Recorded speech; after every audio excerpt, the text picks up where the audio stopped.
Assalamualaikum warahmatullahi wabarakatuh dan selamat siang. Perkenalkan, saya Nova Krisanti Nagara. Saya dari kelas B semester 4 D3 Keperawatan. Di sini saya akan menghafal mengenai dengan 12 sistem saraf kranial.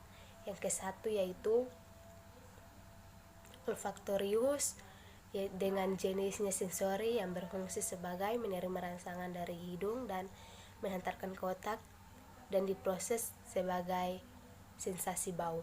Dan yang kedua itu optik dengan jenisnya sensori yang berfungsi menerima rangsangan dari mata dan dihantarkan ke otak dan diproses sehingga dijadikan sebagai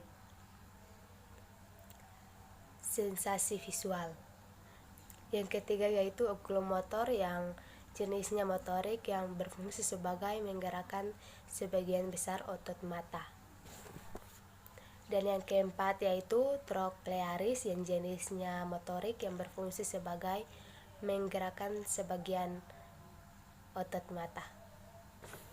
Yang kelima yaitu trigeminus yang jenisnya campuran yang berfungsi sensori menerima rangsangan dari wajah dan menghantarkan ke otak dan dijadikan sebagai sentuhan. Kemudian motorik yang menggerakkan rahang untuk mengunyah. Yang keenam yaitu abdusen yang jenisnya motorik yang berfungsi sebagai untuk abduksi mata. Yang ketujuh yaitu facialis yang jenisnya gabungan yang berfungsi sebagai sensori untuk menerima rangsangan dari anterior lidah, kemudian dijadikan sebagai proses dan dijadikan sebagai sensasi rasa. Kemudian motorik itu mengendalikan otot wajah untuk menciptakan ekspresi wajah.